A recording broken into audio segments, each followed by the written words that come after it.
Good afternoon. I'm going to call to order the regularly scheduled meeting of the Committee of the Whole for Wednesday, July 18th.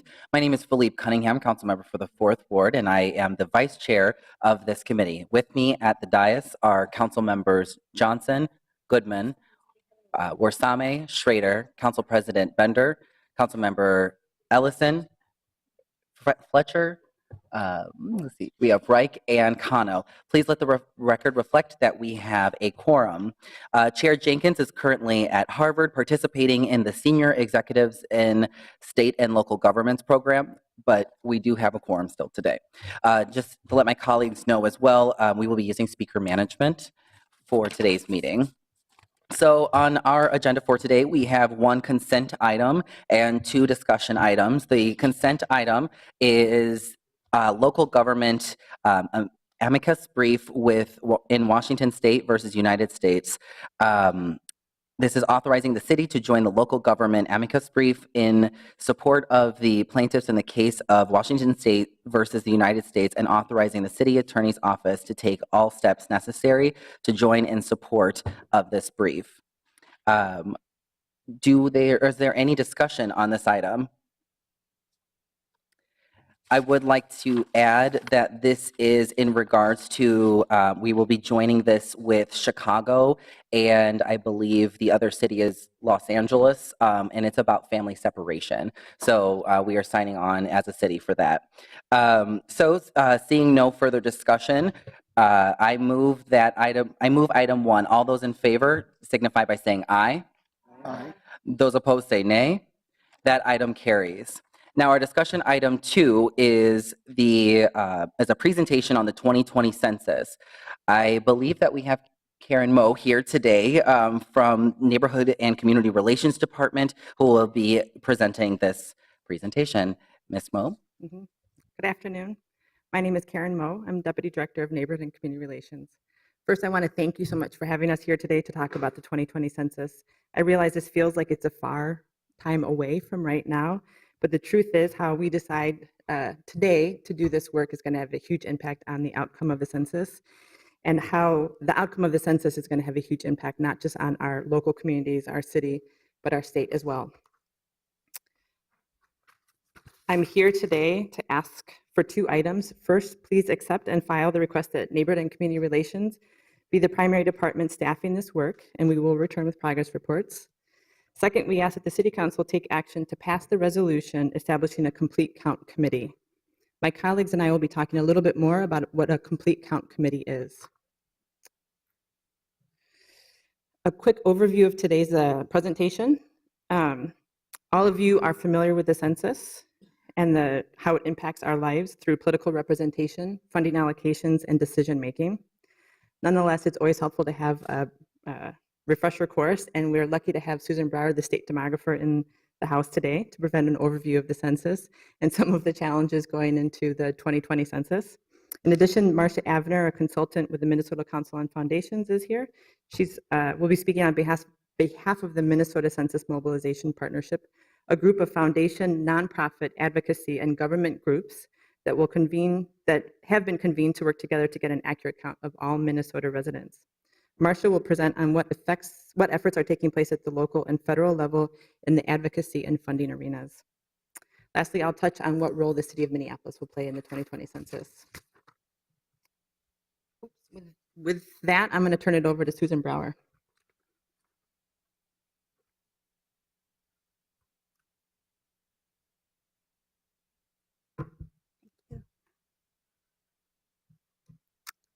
Good afternoon, Vice Chair Cunningham and members. I'm here just to give a brief overview of the 2020 census, where things stand, and specifically what it means for Minneapolis.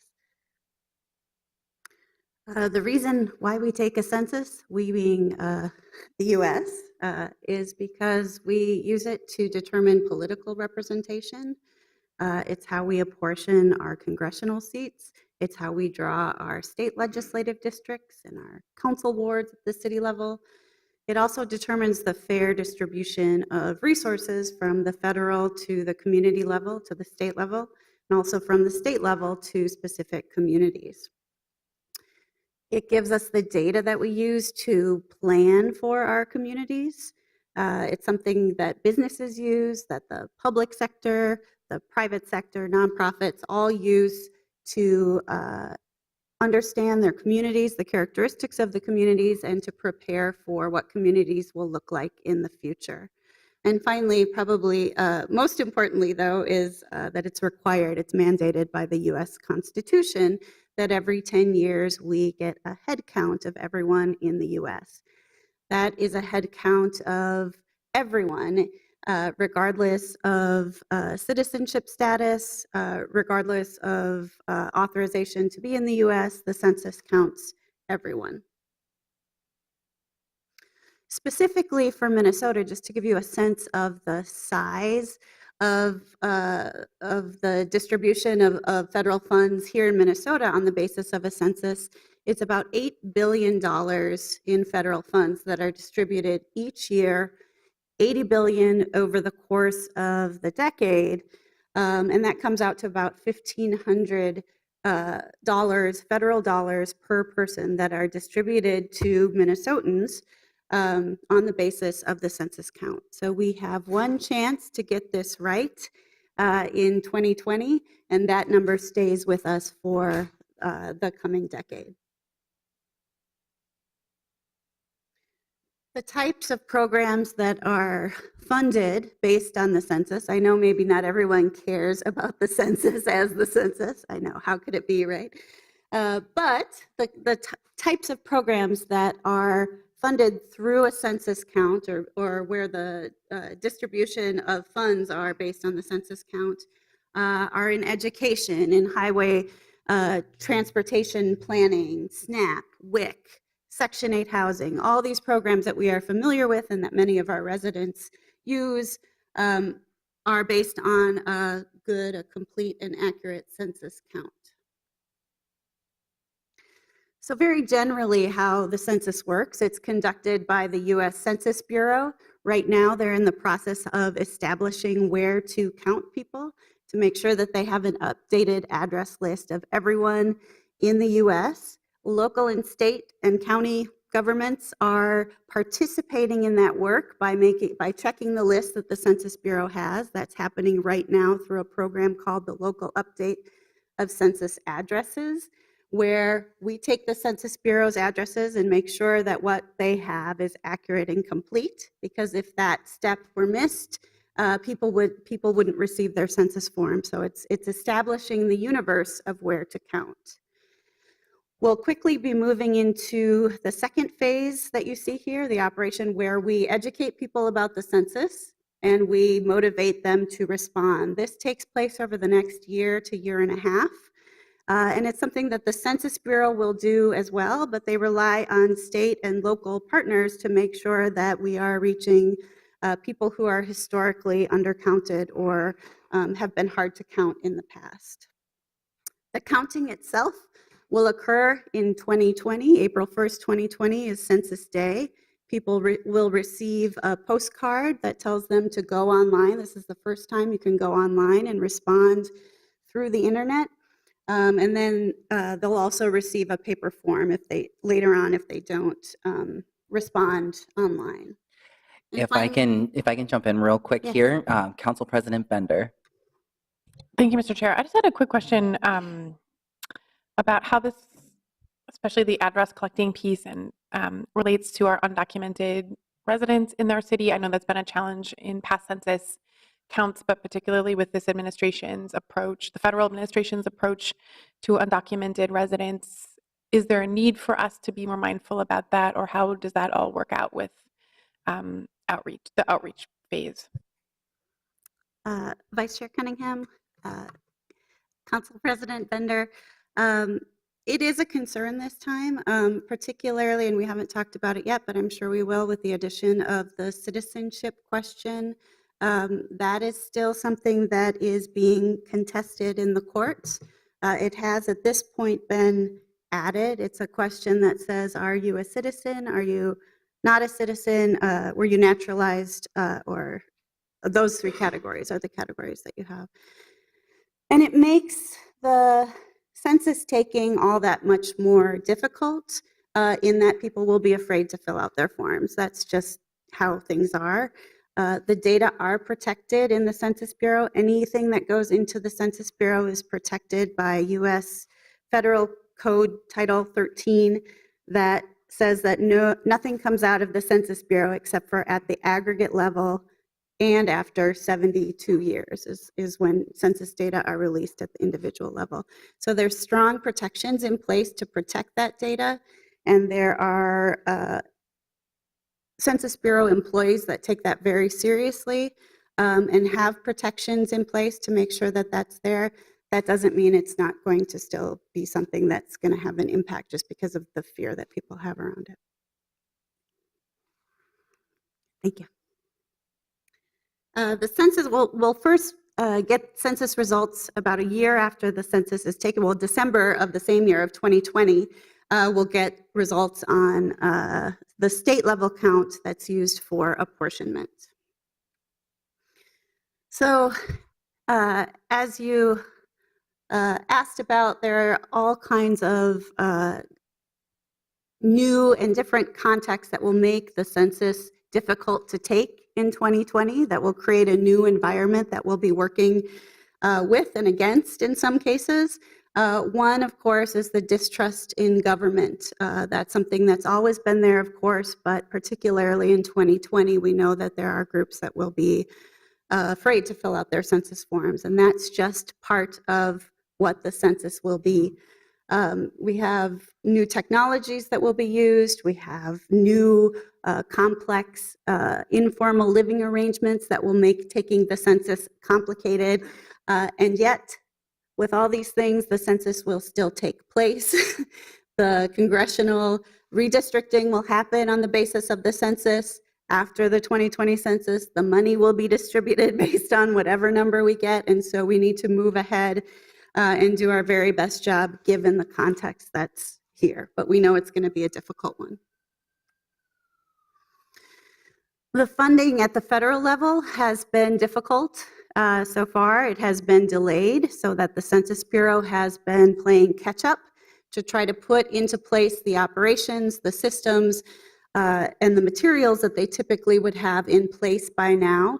And so that's been a real challenge, and what we've tried to do at the state level is to make up, and at the local level is to make up for some of those funding issues that have come up.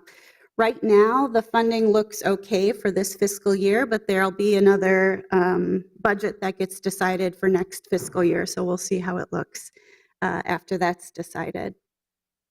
Again, with the addition of the citizenship question, I think this is going to make a big, it'll be a big challenge for us to get an accurate count given the fears that are out there. And it's something right now that is in the courts, and so it may not ultimately get put on the form, but for right now, it is indeed on there. There's some things that I think are big opportunities, and we're coming at this from a point of strength here in Minnesota, in that we have people who are engaged around the census and already working together and already understand the importance of it. That's unique here in the state relative to other states. We also, as I mentioned earlier, have the ability to respond online, and that's going to be something that I think can be a useful tool for us as we try to engage people who may be more reluctant to participate. And I just want to end by showing you what the population has done in the last 7 years in Minneapolis compared to the decade before. So between the last two censuses, 2000 and 2010, Minneapolis lost about 40 residents between that whole decade. In the last 7 years, the estimate is about 41,000 people who've been added to the city in just 7 years. And we have 3 more to go, right, until we get to 2020. So it's going to be a challenge not only to count the people who were already living here in 2010 at the last census, but to make sure that we account for that growth. I think how the census goes in Minneapolis and the success of the census in this city will determine the success of it in the state overall. It's a really important piece of how the census will go for us. And so with that, I will turn it over to Marcia. Are there any questions from my colleagues? All right. Good, thank you. Vice Chair Cunningham and council members, thank you for inviting us and for this opportunity. My name is Marcia Avner. I'm a consultant to the Minnesota Council on Foundations. Our state demographer, with whom we work closely in the community, has presented the role of the public sector and the work that we know is so critical for all of the reasons expressed. Its resources, its fairness and political representation. We need to get this right. But we all learned in the 2000 census and in 2010 that we have to have a strong community component, a really good field operation if we're going to get the complete count that we want. In this cycle, the Council on Foundations has come forward to be the convening hub of community activity in Minnesota. This work started about 2 years ago, and we are committed deeply to a fully inclusive, honest, and accurate count. We are doing this work through an equity lens. We think that there are significant components of the way in which the census is important to us that are essential to our commitments to equity and inclusivity as a city, as a county, as a state. And so we use this lens in all of the work that we are doing. And in order to build a strong community component, we have formulated the Minnesota Census Mobilization Partnership.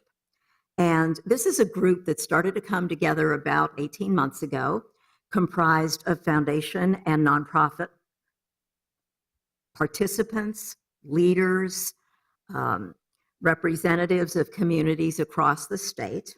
We also have a strong business outreach initiative because, as you well know, the business community has a vested interest in census data, and they also have a great reach to their employees and their customers.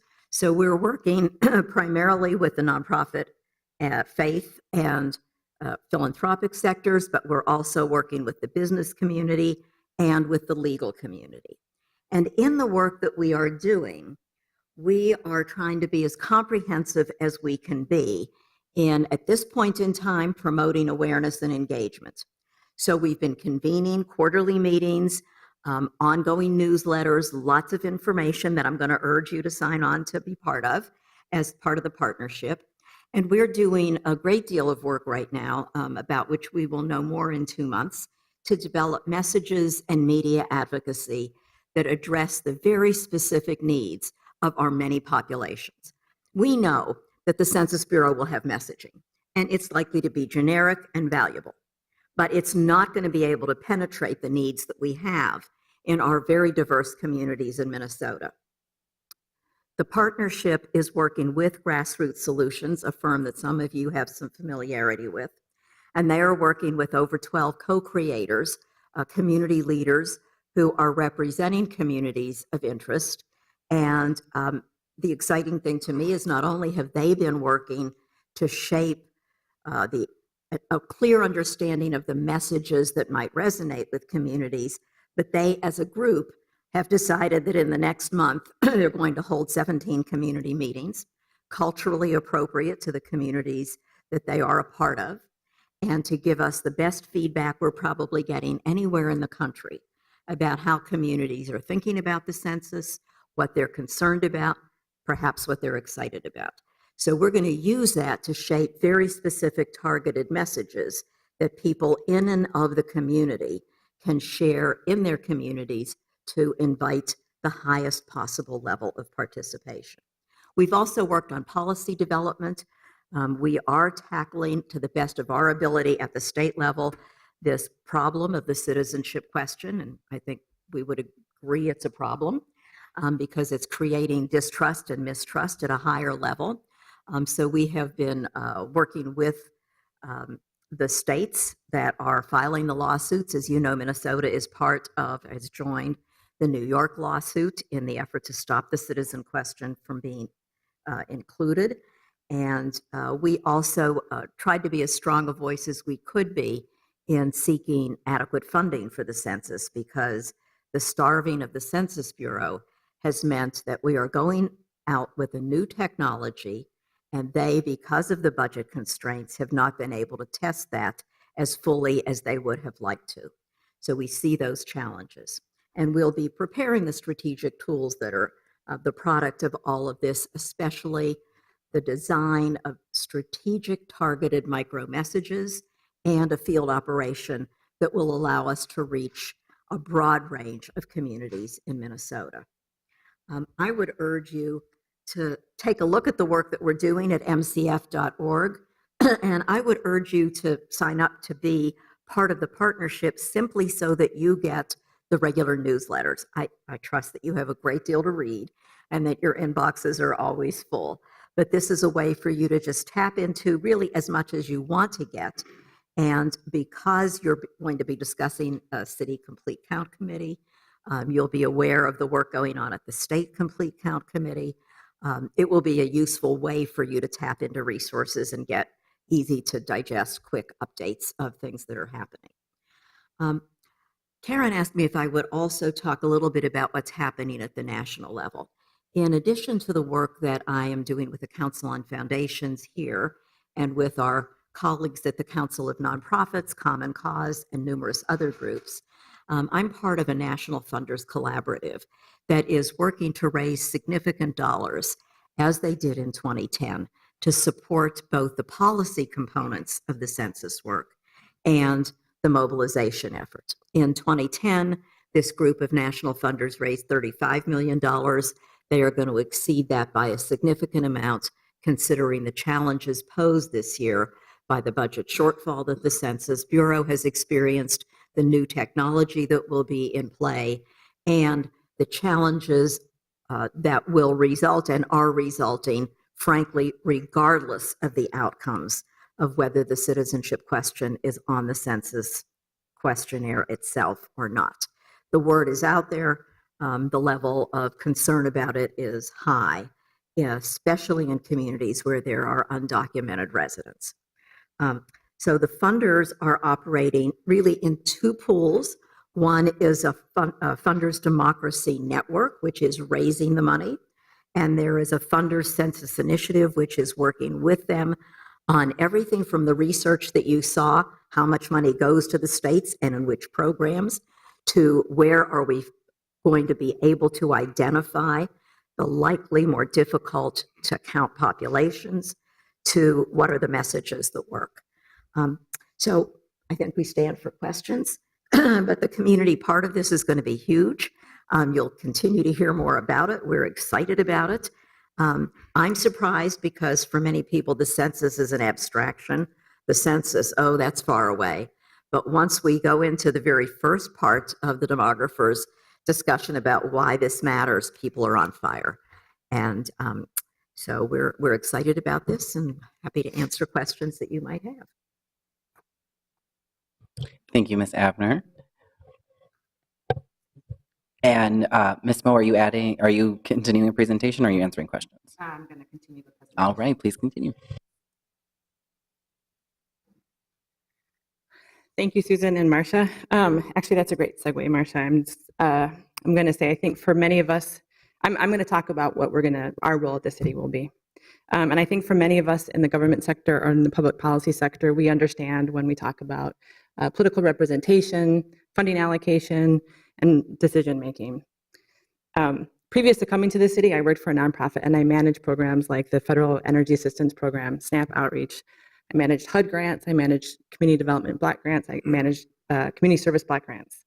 And I can tell you every day we worked with people who relied on those programs in order to keep their housing, to put food on their table, and to make sure that they had heating and electricity in their homes.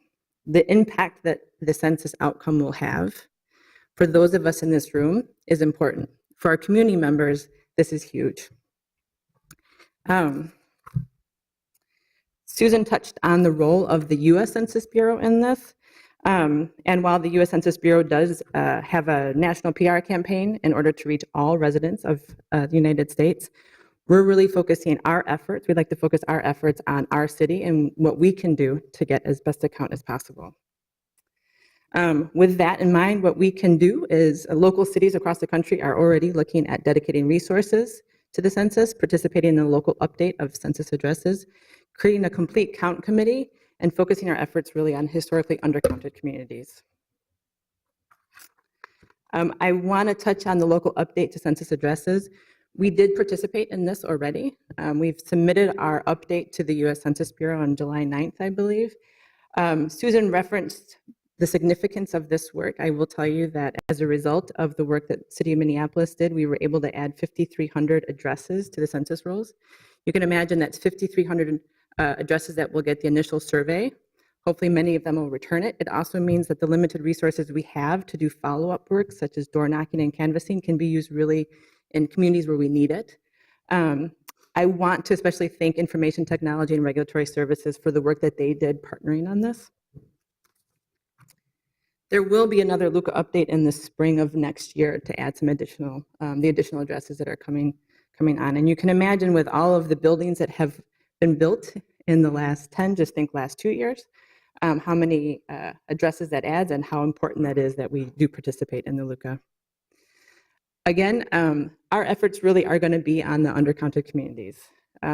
We believe this is the most important thing the city can focus on right now in order to assure that we get an accurate count of all of our residents. I wanted to share a little bit of information from previous census, the participation rates that the city of Minneapolis had. This also shows you the response rate from 2000 and 2010. Jeff Schneider, who's here today, was working at CPID at the time, was the primary staff. You can see we improved our response rate between 2000 and 2010. That was a result of both concerted effort on behalf of the city, as well as all the additional funds from the federal government that came into the 2010 census. But you can still see that we still have undercounted community members. With that in mind, we're here today really to ask you to pass the resolution to establish a complete count committee. This is one of the main things that our city can do. We are not the only city doing this. Cities across our state and across the country right now are talking about establishing a complete count committee. I passed out a flyer. You should have something in front of you from the U.S. Census Bureau just to give you a brief overview. You also have before you a copy of the resolution, and I'm going to walk through just some of the basics of the resolution. Our complete count committee will use the open appointment process. Once established, it will exist through June 30th, 2020. The complete count committee really is designed to supplement the work of the federal government. With that in mind, we are asking the complete count committee to be made up of representatives from historically undercounted communities. We have some listed up there. We've asked for at least one representative from each of them. Along with the undercounted communities, we're asking for geographical representation, as well as representatives from arts and creative economy, business, religious, and foundation sectors. It doesn't limit it to those. That just means we really would like to make sure that we have representatives from those different communities on the complete count committee. The makeup of the committee, including the total number, will be based on the recommendations from yourselves and the mayor.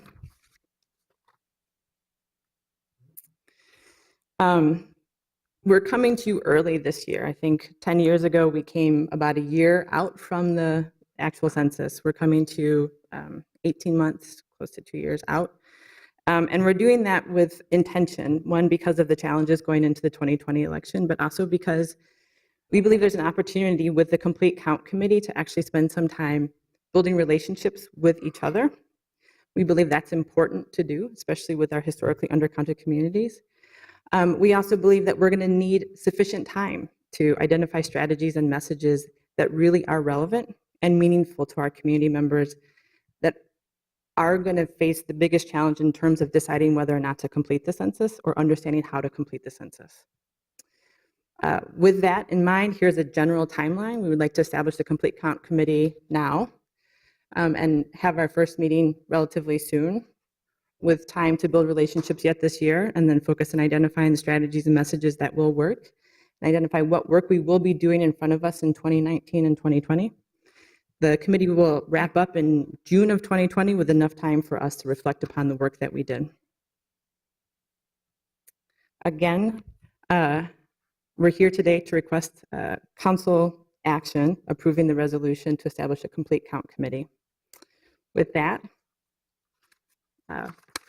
we're finished. Thank you for your time, and we're here available for questions. All right, thank you everyone for that. I just wanted to, and add myself in the queue here, I just wanted to add, knowing my community, that I wanted to put out there, again, I know that the homeless population is something that has been discussed, and what I was thinking around with that is being able to maybe have youth-led homeless youth being able to go out and participate with the outreach. And so just thinking about opportunities like that. I think also that more than likely folks aren't really thinking about gang and clique involved folks, and how those folks are hard to reach, but we really need to be counted. All folks need to be counted. And so thinking about how we're building relationships with folks who really are on the ground and connected with some of the hardest to reach folks, who more than likely won't trust the information going to the government anyway. And so I could see a lot of resistance, but we really need to make sure that the folks who need the resources the most are able to access it. And the last thing is, I believe my ward is over 20% Hmong. And one of the things that I have frequently heard from the community is, again, a distrust of government. Government has been harmful to, like, that is what the government represents, is harm. And so thinking about how this can also be an opportunity for us to build trust with the community as well, could be a big opportunity. All right, and I see Councilmember Fletcher. Thank you, Vice Chair Cunningham. Thank you, Mr. Chair, and thank you, Ms. Moe. And thank you to everybody who's doing this work. It is so important. This is really, the data that comes out of this ends up being a huge part of how we understand ourselves as we look at our community. And in addition to being just critical for making sure we have the representation that we need at every level of government, and the funds that come in, I just think it's a really important thing for us to stand up and be counted. And I've been out on the doors doing this work in past census cycles, and I know it's both really rewarding and really hard work. So thanks in advance to everybody who's making it happen. I hope I speak for most of my colleagues, or all of my colleagues, that we'll get out there with you. I think it's very important that we be out there talking to people and helping get this done. One thing I'm wondering about, we have a particular challenge this cycle, which is, I don't know if you noticed as you came downtown, there's a lot of cranes, and there's a lot of buildings that are getting built that haven't come online yet and that aren't on the current list of addresses. And so as we do the census collection, there are going to be new addresses constantly coming online, and I'm curious how we plan to adjust for that and make sure that we're actually knocking on every door. Thank you, Councilmember Fletcher. Vice Chair Cunningham, I'm going to let Susan answer that. Thank you. The Census Bureau will have what they call an operation for new construction that begins now and goes through 2020, or April 2020. So to the extent that local governments, including city, state, county governments, can share building permits, which they already do, but that they can continue to make sure that the Census Bureau has the most up-to-date information that will help that program move along smoothly. So the checking that we were talking about, that's as of everything that's been built today, as of 2018. But moving forward, there's another operation that looks at new housing.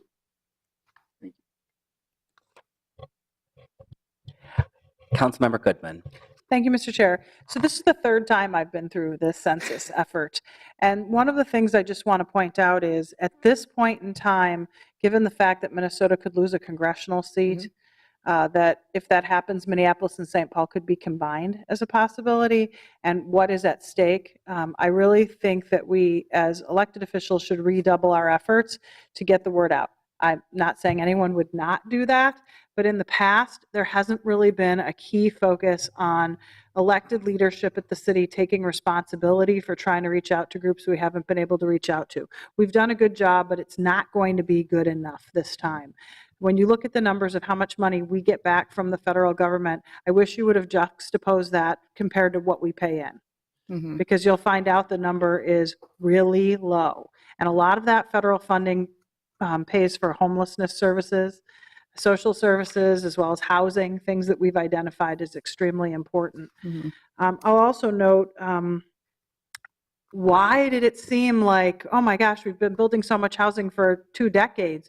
Well, because the financial crisis resulted in a massive foreclosure problem where the population in places like the Fourth Ward really diminished fast. And so it wasn't that the city wasn't working to do things, it was that we were trying to keep, it was 2 steps forward, 1 step back during the financial crisis. And now we really have an opportunity with the explosive growth and people repopulating the city to make sure that we show the true number. And, you know, like elections, it's up to Minneapolis to really put those numbers out there in a major way.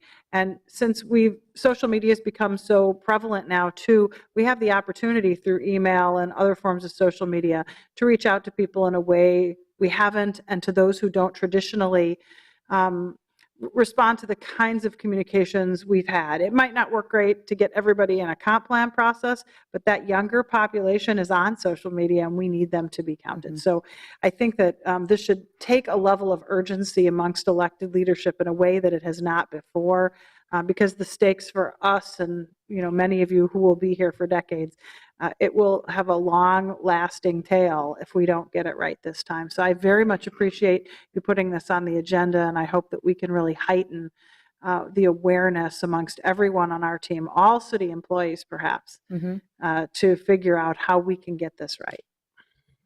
Great, thank you. Thank you, Councilmember Goodman. Are there any other questions or comments from my colleagues? All right, seeing none, with that, I will make the recommended motions directing NCR staff to provide progress reports on 2020 census activities and establishing the Complete Count Committee to serve as an advisory board to the City Council. Seeing no further discussion, all those in favor signify by saying aye. Aye. Those opposed say nay. That item carries.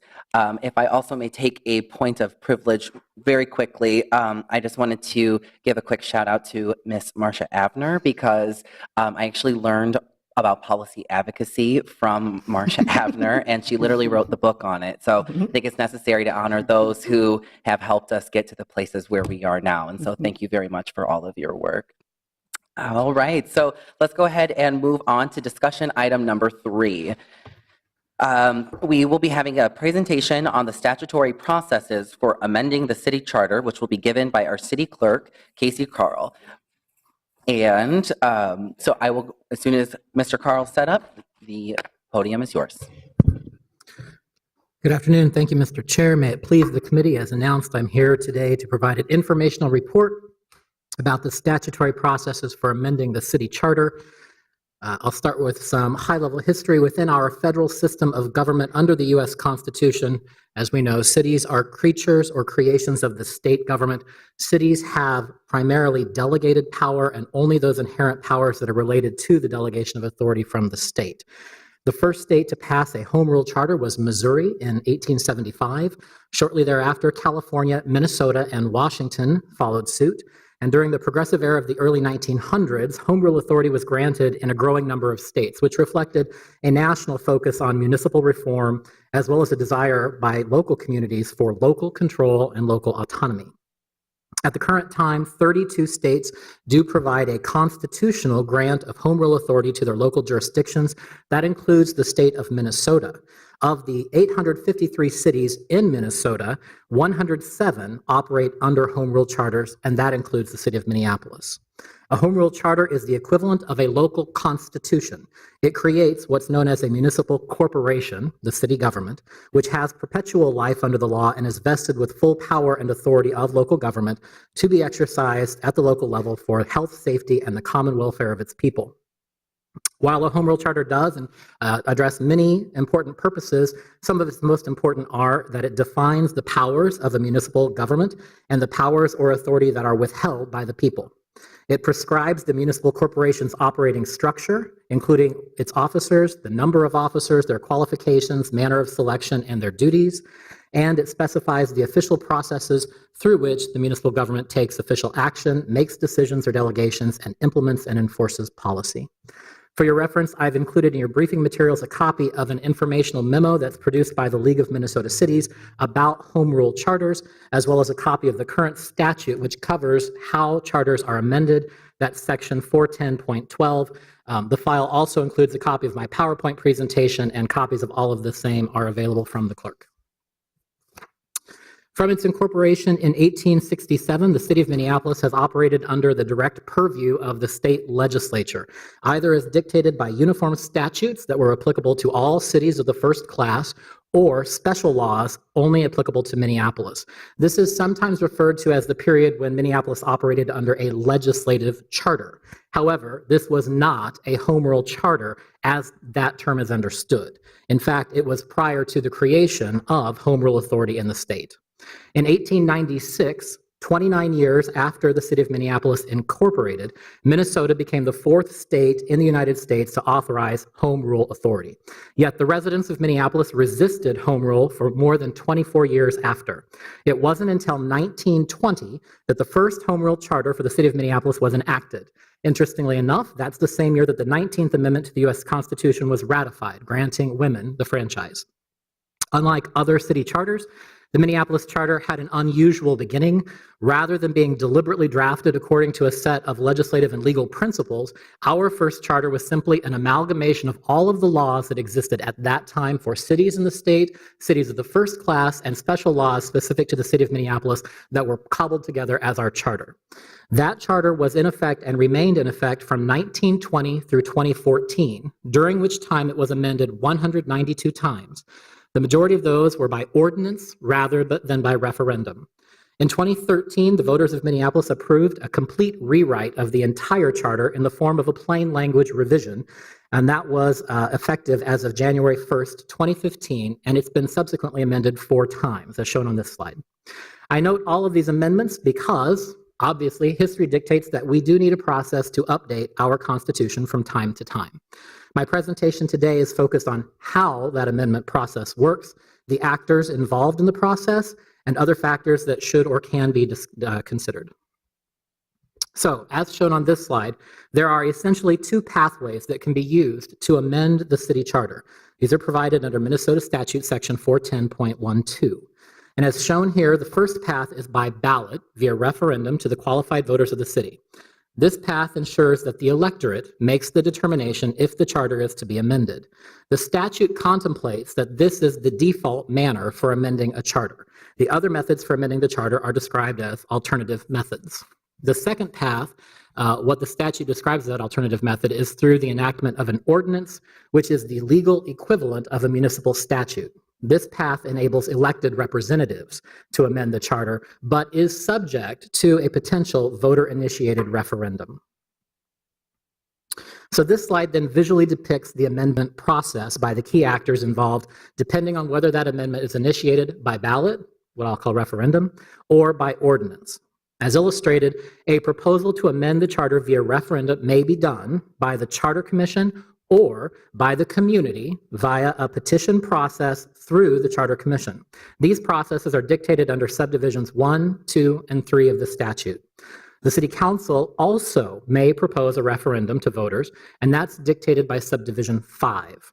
The green circle that's on this slide around the Charter Commission and the citizen petition process show here that this is what the statute identifies as the default amendment process, as well as the fact that the routes through the Charter Commission and a citizen petition process are subject to separate timelines that do not govern the council. I'll address all those timelines in a different slide. A proposal to amend the charter can also be made via ordinance, as I said, when it's recommended by the Charter Commission. So the orange arrow here shows that the statute says the process officially is initiated by the Charter Commission, regardless of where the idea actually originates. So once the Charter Commission submits its recommendation to the City Council, we call it starts the clock in terms of the statutory timeline to complete the process. And again, I'll address timelines in another slide. The entire process for amending ordinance by ordinance, or amending the charter by ordinance, shown on the right side, is governed under subdivision 7 of the statute. This slide presents an alternative view of that process, mostly focused on the actors involved and what processes the different actors have. So as shown, the Charter Commission has the primary and leading role in handling amendments, whether it's proposed by referendum or by ordinance. In every situation, the Charter Commission has the ability to influence the amendment process either directly or indirectly. And this reflects the unique role of our Charter Commission. If the charter is the city's constitution, the Charter Commission is our standing constitutional convention. The commission is the body which holds the charter in trust on behalf of the people of Minneapolis, and it is empowered under the law to propose or to process proposals to amend the charter at any time. I should note here too that the Charter Commission is not an agency of the city government. This is sometimes a point of confusion. The Charter Commission is created and exists under state law, and its members are appointed by the district court through its chief judge.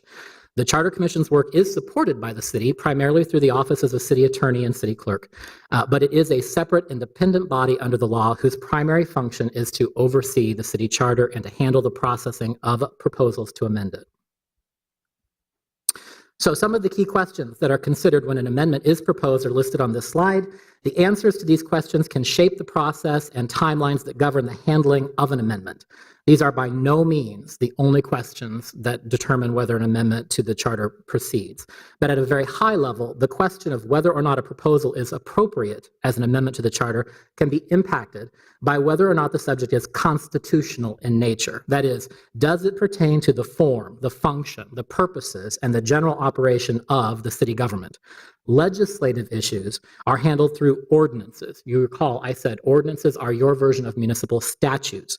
So proposals that tend to be legislative in character are most generally not appropriate as amendments to the city charter. And of course, it is inappropriate to submit a ballot question that would be in conflict with federal or state law.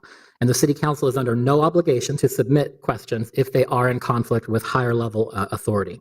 In terms of process and timing, whether an amendment is proposed by ballot or by ordinance, and whether it is initiated by the Charter Commission or a citizen petition or by the City Council does affect the timeline and how the amendment would be handled. So the primary process for amending the charter by ballot, I'll start with first, it's shown on the left side in green.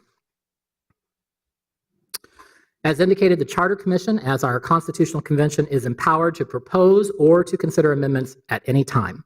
However, if a question is initiated by the Charter Commission and it's to be referred to the electorate, it must be submitted to the city clerk no less than 17 weeks before the scheduled date of the general election. Having that statutory deadline enables us to look out years in advance in order to determine what the timeline will be, year by year, to submit and consider ballot proposals. For that reason, the Charter Commission generally requires that ballot proposals be submitted to it in final form prior to its June meeting each year. The Charter Commission's rules require that it conduct a public hearing on each substantive amendment proposal unless the requirement for the public hearing is waived by a 2/3 vote of its members. If the Charter Commission takes action to submit a ballot question that proposes a question to the electorate, it is the City Council, but not the Charter Commission, that determines the language of that ballot question that gets submitted. A citizen's petition to amend the city charter in the form of a referendum is a bit more complex. The petition must be sponsored by what they call a committee, which consists of at least 5 qualified voters. The petition itself must be uniform in character, and it must include the full text of the proposed amendment unless that text exceeds 1,000 words. If the text is more than 1,000 words, then the Charter Commission gets to approve a summary that is sufficient to explain the intention of that proposal to voters. And then either the full text or the summary must appear on every page of the petition. The final petition must be signed by a number of registered voters equal to at least 5% of the total number of votes that were cast in the last state general election. Again, under its rules, the Charter Commission conducts a public hearing on the amendment if it's the subject of a petition, although this could be waived by a 2/3 vote. And as with ballot proposals initiated by the Charter Commission, a referendum that's initiated by petition must be submitted to the city clerk no later than 17 weeks prior to the date of the general election. For that reason, the Charter Commission tries to coordinate the acceptance of petitions from the public prior to its regular meeting in June every year. The clerk's office helps the Charter Commission by calculating these submission deadlines, and we post that information to the city's website for public access and information. After the petition is submitted, the city clerk must validate that the petition is sufficient under the law within 10 days. If the petition is found to be insufficient, then the petition committee can cure that petition by filing one or more supplements during an extended 10-day period. If the petition is found to be sufficient, either on its original filing or as supplemented, then the city clerk forwards it to the city council. The city council also has the ability to refer a proposed amendment to voters, but has a bit more flexibility in terms of timing. The council must submit a ballot question no later than 74 days before the date of the election. And this is provided under a different statute. It's not under the statute that talks about Charter Amendments 410.12. It's actually found under the election statute under 205.16 subdivision 4. Procedurally, as an ordinance, the steps that are involved generally follow the council's standard legislative process for the consideration of ordinances. And of course, that process, as you know, is dictated by city charter and it's outlined in the council's rules of order. The major deviation, which is required under state law if it's initiated by the council, is that the ordinance, after it's been perfected through the council's committee process, must be referred by the city council to the Charter Commission for its consideration. You recall I said the Charter Commission must touch every proposal to amend the charter. So upon receipt, the Charter Commission has up to a total of 150 days to consider that proposal. The Charter Commission has these options. They may approve the proposal that the council submits to it. They may reject that proposal, or they may offer a substitute proposal that they generate and submit back. Also, under its rules, as mentioned previously, they would conduct a public hearing on that proposal unless waived by 2/3 vote. When the matter is referred back to the city council, the council has the option of either referring its original proposal to the ballot so that voters can vote on its original proposal, or the council can amend its ordinance to include the substitute proposal that the Charter Commission submitted to it. As provided under the city charter, section 4.4A3A, passage of an ordinance in its final form must be passed with the affirmative vote of at least a majority of the entire membership of the city council, and that is 7 affirmative votes. Then, consistent with the city charter, the ordinance must be submitted to the mayor for consideration, and the mayor has these options. The mayor may approve the ordinance and sign it. The mayor may disapprove and veto the ordinance. If the mayor vetoes or disapproves of the ordinance, then the city council, at its next regular meeting, may override and pass the ordinance, notwithstanding the mayor's objections, by a 2/3 vote of its entire membership. If the ordinance is enacted, then the city clerk publishes it and transmits the final approved ballot language to the county to be submitted to voters. In any scenario where a ballot question is proposed to amend the charter, the final authority for fixing the language is vested in the city council. That's provided under subdivision 4 of the statute seen on this slide. If at least 51% of the votes cast on the ballot question itself are in favor of its passage, then the amendment is approved. Otherwise, it fails. If an amendment is enacted at the ballot, the city clerk must file certified copies with both the state and the county. The amendment itself doesn't become legally effective until at least 30 days after the date of the election, although a later date may be provided within the amendment. So that summarizes the process of amending the 3 ways by referendum. So I'll turn now to amending the charter by ordinance. As a reminder, again, this is the way that policymakers would amend the charter without going to the electorate. This is the way we've used to amend the charter in the past most often. The entire process for amending ordinances or amending the charter by ordinance is set forth in subdivision 7. And again, this is usually used for administrative or non-substantive amendments. It's not usually used for a very significant or substantive proposal. Sometimes we refer to these as administrative or housekeeping changes. And the reason we try not to make major substantive amendments to the charter through this process is simply because it bypasses the ballot box. As our constitution of the city, it's best and the preferred method to submit substantive proposals to the voters. That's not a law, but it has been our past practice, and a good one, I think, so that the voters make the decision on substantive proposals. No matter where the idea for an amendment by ordinance originates, as I mentioned, the process formally begins with the Charter Commission. So even if the council has an idea for an amendment that they want to do by ordinance, they would submit that to the Charter Commission. The Charter Commission starts that process by considering it and referring the matter back, saying that they concur in that idea, and that starts the clock. When the Charter Commission submits its recommendation back to the council that they concur in the proposal to amend the charter, it triggers what can be, probably on the fastest end, a 3-month period. And during that 3-month period, the City Council has to take several actions. First, it must publish a notice of a public hearing on the proposed amendment, setting the date and time and the general subject matter of the hearing, and at the same time, the proposal is referred to the city attorney so that the ordinance can be drafted. The public hearing must be conducted no less than 2 weeks after the notice is published and not more than 1 month after publication. Consistent with the regular legislative process, the public hearing is usually conducted by the standing committee having subject matter jurisdiction. For our purposes, the Intergovernmental Relations Committee is the standing committee that has subject matter jurisdiction over the city charter and charter amendment proposals and is the official liaison or channel to the Charter Commission. Thus, in this case, it's anticipated that a public hearing on a proposed amendment would be handled by the Intergovernmental Relations Committee. Within a month of the close of the public hearing, the matter would be referred back to the City Council for final action on the ordinance. Because this process bypasses voters, as I mentioned, the threshold required for passage of the ordinance is the highest possible.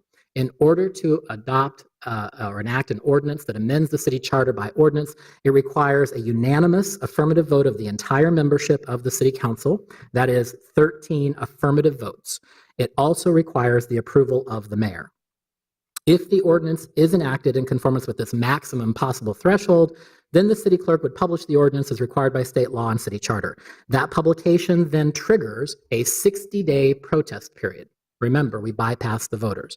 So because we bypassed voters, this is the one time where if a petition is filed protesting the enactment of an amendment by a sufficient number of qualified voters, the ordinance would not become effective and would in fact have to be referred to a ballot question by the City Council. If the 60-day protest passes and no petition is filed or the petition is insufficient, then there is an additional 30-day delay for a total of 90 days after enactment before the amendment becomes effective. As before, the city clerk is required to file certified copies of the amendment after its final enactment with both the state and the county. So that summarizes both of the processes at a very, very high level. As the council is aware and shown on this slide, there are several amendment proposals that have either been discussed or are actively in consideration. This slide shows the 3 proposals for amendments that are actively in play right now. I should note that there are 2 additional proposals that have been put into queue at the Charter Commission level that are not shown in this slide. Those are the proposal about timing of municipal elections and moving those into even-numbered years, and a proposal about what the required contents are for the budget recommendations submitted to the council by the mayor. So those are the 2 that are not before you right now, but are in queue. I have some details here about the other 3 that are active. The first of these is a proposal to amend by ordinance. It pertains to limits on debt issuance for capital expenditures. This proposal was first presented by the Chief Financial Officer, Mark Ruff, before the Ways and Means Committee. It was formally developed in the form of an ordinance and recommended by the Intergovernmental Relations Committee at its regular meeting on May 23rd. The Charter Commission conducted a public hearing on this proposal at its regular meeting just last week on Wednesday, July 11th. No testimony was received, and the Charter Commission voted to send its favorable recommendation on this proposal to the full City Council. As a result, this item will be presented to the full council at its regular meeting on Friday this week for final action. As an amendment by ordinance, if successfully enacted by the council and mayor, the action would be subject to that 60-day protest period I mentioned, as well as a further 30-day delay period before becoming legally effective. The second proposed amendment is presented to voters as a ballot question as part of the November general election this year. This proposal, which aims to eliminate references to liquor licensing regulations, was initiated by the Charter Commission itself. And so they did conduct a public hearing at their meeting last week on July 11th. They did have some public testimony, all of which was in support of this proposal. And after that hearing was concluded, the Charter Commission voted to submit this proposal to the council so that the council could conduct its statutory duty in forming the ballot language to submit to voters. This proposal will also therefore be on your agenda this Friday to be referred to the Intergovernmental Relations Committee so that that committee can develop and recommend ballot language for final action by council. The third proposal is presented as a potential ballot question pertaining to shared authority between the mayor and council over the police department. This proposal has not yet been formally introduced through the council's regular process. That action is slated for this regular meeting on Friday at the full city council. Once introduced, the ordinance would be referred to the Intergovernmental Relations Committee to perfect the ordinance so that it could then be referred to the Charter Commission. The Charter Commission, as I mentioned, has up to 150 days under the statute to review that proposal before responding back. Under the statute, final enacted ordinance must be submitted to the county by no later than August 24th to be included on the ballot. That concludes my presentation, Mr. Chair. I'm happy to stand for questions. All right, thank you, Mr. Carl. Do any of my colleagues have any questions on this item or concerns? All right, I will add that I am very grateful for this presentation. Thank you, Mr. Carl. As we have this conversation, there are five potential amendments that are up. We have one that is the most mainstream right now in larger conversation. So this is really helpful to be able to tell the, be transparent with the public about what the process looks like so that it's not just this abstract thing that happens, but understanding that it's a constitutional change essentially. So thank you very much. All right. Seeing no discussion or questions, I move to receive and file this presentation. All of those in favor, please signify by saying aye. Aye. Those opposed say nay. That item carries. And finally, we will receive reports from the standing committees on matters to be considered by the full council at our regular meeting this Friday. We will begin with the Economic Development and Regulatory Services Committee, which is chaired by Councilmember Goodman, but she has had to step out for agenda setting, and so the report will be given by Vice Chair Councilmember Ellison. Thank you, Mr. Chair. The Economic Development and Regulatory Services Committee will be bringing forward 11 items for this Friday's meeting. Number one is a expansion of premise license to Pyrus Brewing. Another is extended hours license for Starbucks Coffee. The other is number three is innovative and emerging small business pilot permit ordinance. Number four is a rental dwelling license denial for a series of addresses in South Minneapolis. We will be dismissing number four as moot, the matter of denial of the rental dwelling license application of Misco's Holdings LLC for the properties located at the Southside addresses for failure to meet licensing standard pursuant to section 244.1910 of the Minneapolis Code of Ordinances. I believe the matter has just been resolved, so that number four is moot. Number five is the liquor license approvals. Number six is liquor license renewals. Number seven is business license approvals. Number eight is business license renewals. Number nine is gambling license approvals. Number 10 is gambling license renewals. And 11 is exclusive development rights for 927 West Broadway to a group of Northside businesses that I can't all remember off the top of my head and aren't listed, but New Rules, Tri Construction, and the Phillips Family Foundation are among them. And with that, I'll stand for questions. Thank you, Councilmember Ellison. Are there any questions? All right. Next we have the Elections and Rules Committee chaired by Councilmember Ellison. If you would like to give the report, please. It's like my day. Thank you, Mr. Chair. The Elections and Rules Committee will be bringing forward one item for consideration at Friday's City Council meeting. It is the 2008 gubernatorial primary and general election judge appointments. With that, I'll stand for any questions. Thank you, Councilmember Ellison. Are there any questions? Thank you very much. Next, we have the Enterprise Committee chaired by Councilmember Palmisano. Thank you, Mr. Chair. I wanted to note 3 items discussed but not being forwarded on Friday, but they are important to note. The first is Councilmember Fletcher's move with a privacy and security of data ordinance referring to staff, some ordinances about information governance and adding regulations to address privacy and security of data. The second to note is that we had a short but informative budget update. And the third item to note is that we established an August 9th public hearing for the audit ordinance, which I've had casual conversations with some of you about, but it is time to bring that forward. That's a carryover from last term. The item being forwarded for Friday is an RFP for IT, and it's just a staff augmentation RFP for a pool of contractors. Happy to stand for any questions. Thank you, Councilmember Palmisano. Are there any questions? All right, thank you so much. Next, we have the Housing Policy and Development Committee, chaired by Councilmember Gordon, but in his absence, the report will be given by the Vice Chair, Councilmember Ellison. I'm like the star of Cal today.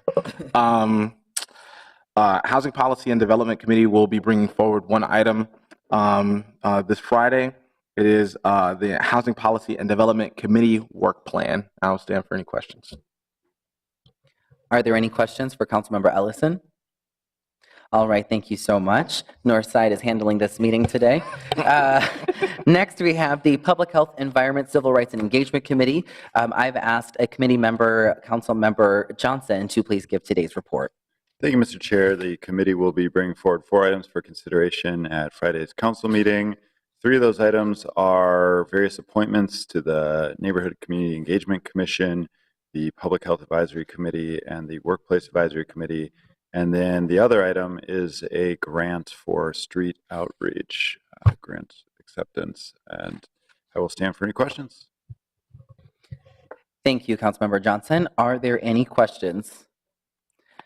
Thank you so much. Next, we have the Transportation and Public Works Committee. That report will be given by Committee Chair, Councilmember Reich. Thank you, Mr. Chair. The committee will be forwarding 13 items for full consideration at council. Item 1 is a report regarding the snow and ice removal from public sidewalks. Item 2 was 28th Avenue South street reconstruction project. Item 3 was the low power vehicle ordinance. Discussion around that took place. And I'll just note to my colleagues that the different vendors have been now recently in contact with our staff, trying to work out workable framework for both their operation and then our regulatory framework that will support their activities. So it's a good development. Item 4 and 5 are both contracts for activities and initiatives of the committee department. Item 6 is a temporary occupancy permit for Burlington Northern Santa Fe for water main repair. Item 7 is the grant to the Hennepin County for public recycling containers. Item 8 is the Metro Blue Line Extension Light Rail Transit Project Master Funding Agreement. Series of actions for that. Item 9 is the acquisition of land from Hennepin County for stormwater holding pond. Item 10 through 13 are approvals for projects of the committee. Locations are noted, and I can stand for questions, Mr. Chair. Thank you, Councilmember Reich. Are there any questions from my colleagues? All right, moving on. Next, we have the Ways and Means Committee chaired by Councilmember Warsame. Thank you, Mr. Chair. We have the Ways and Means Committee brings forth 7 items. The first item is a legal settlement claim of Thomas J. Mack. The second item is a legal settlement claim of Andre Sewell. The third item is leases for early voting centers for the 2018 elections. Fourth item is a contract amendment with Messenger Construction Company, Inc. for contract closeout regarding the Convention Center drinking fountains replacement project.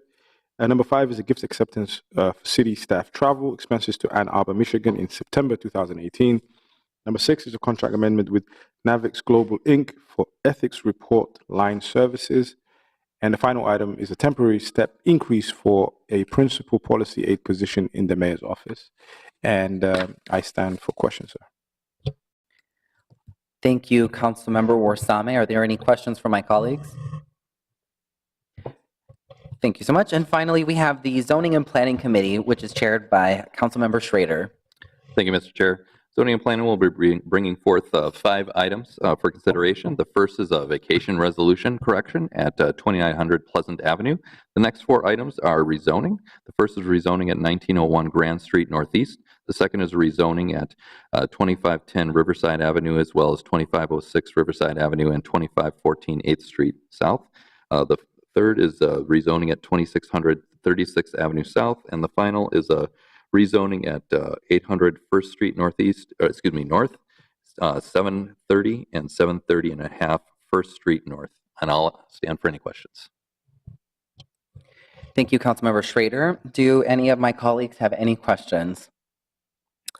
All right, seeing none, that completes our business for this afternoon. Before we conclude, I would like to take a moment to remind Minneapolis residents to get plugged into what's happening here in City Hall because it impacts folks' everyday life, and contact your council members to make your voice heard. With no further business before us, this meeting is adjourned.